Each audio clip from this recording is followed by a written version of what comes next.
Single dad is denied a loan at the bank. The woman behind him is a billionaire who steps in. The bank smelled faintly of disinfectant and desperation. Ethan Brooks adjusted the collar of his only button-down shirt, worn soft at the cuffs. His hands, calloused from long days working as a mechanic, trembled slightly as he clutched a folder filled with pay stubs, child support documentation, and a carefully handwritten budget. His 7-year-old daughter, Lily, sat beside him on a plastic chair, quietly coloring a faded cartoon on the back of a bank pamphlet. He gave her a smile, a practiced one he'd worn every day since her mother left 2 years ago. "Almost done, sweet pea," he whispered. The loan officer, a young man with a polished tie and an unreadable face, closed Ethan's folder with a soft thud. "I'm sorry, Mr. Brooks. With your current income and credit history, we can't approve a loan at this time." Ethan's heart dropped. "But I just need $4,000. My landlord's raising the rent next month. I've got a promotion coming at the garage, my hours are increasing. I'll make it work. Please. My daughter and I, we don't have anywhere else to go." "I understand your situation," the man replied, his voice flat with rehearsed sympathy. "But our hands are tied." Ethan stood slowly, his pride crumpling inside him like paper in a fist. He nodded stiffly, then reached down to take Lily's hand. "Come on, baby," he said, his voice tight. "Let's get some lunch." Behind him, a woman in her mid-50s, elegantly dressed but unassuming, had been watching quietly. Her name was Eleanor Grant, though no one in that bank recognized her. She wasn't the kind of billionaire who flaunted her name or wealth. Her fortune came from founding a nationwide chain of ethical grocery stores, built on compassion and second chances, values learned from growing up in poverty herself. Something about Ethan struck her. Maybe it was the way he kept his voice calm for his daughter's sake. Maybe it was the haunted look of a man doing everything he could and still falling short.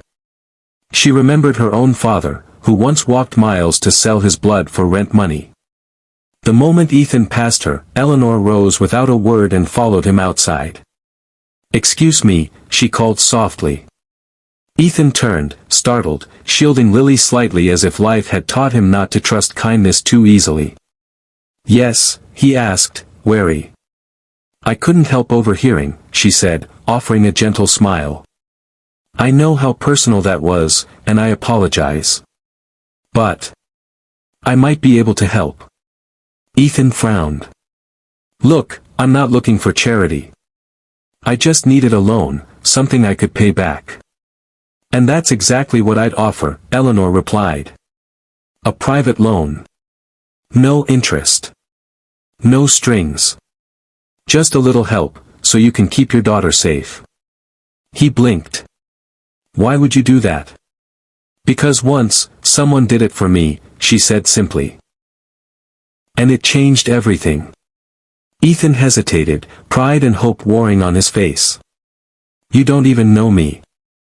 "I know enough," she said. "You're a father doing his best. And that's worth betting on."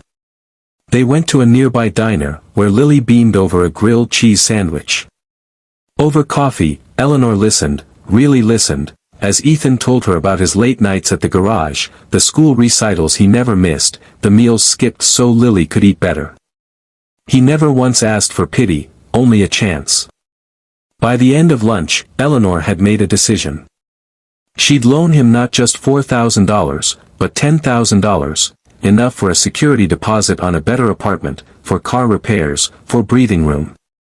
She drew up an agreement on a napkin, asking only that he pay it forward one day. Ethan stared at the napkin like it was a winning lottery ticket. "You're serious?" he asked. "I am," she said. "And I'll do one more thing. I'll give you my card. If you ever want to grow, really grow. I know people who could use someone with your heart and grit."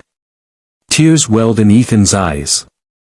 He looked away, embarrassed, but Eleanor reached out and squeezed his hand. "It's okay," she said. "You've carried enough." Over the next few months, everything changed. With the new apartment in a safer neighborhood, Lily blossomed. Her grades improved. She made friends. Ethan, with the help of one of Eleanor's contacts, got a job at a hybrid car company, a massive leap from the garage. He worked hard, rose quickly, and began paying the loan back in steady installments. 1 year later, he asked Eleanor to meet him again, this time at the same bank. Dressed in a clean blazer, with a confident smile and a pay stub that made the loan officer blink twice, Ethan handed over a check for the final repayment. "And this," he said, sliding an envelope across the table to Eleanor, "is a letter I wrote to the next person you help. Someone like me. I want them to know this loan was paid forward." Eleanor opened the envelope, her throat tightening as she read. "To the one who's trying their best and still falling behind, hang on. Kindness is real. It finds you when you least expect it. And one day, you'll be the one who offers it back." They walked out into the sunlight together, Lily skipping ahead of them. Eleanor turned to Ethan, eyes misty. "You've done more than repay me." Ethan smiled. "You gave me a life again. I just gave you back the receipt." As they parted ways, Eleanor felt something shift, not in her wallet, but in her spirit. Because kindness, she knew, wasn't a transaction. It was a chain, a quiet revolution passed from hand to hand, heart to heart. And somewhere, not far away, another stranger would soon be reaching the end of their rope, unaware that a helping hand, and maybe even a grilled cheese sandwich, was already waiting for them. Because when we lift one, we lift many.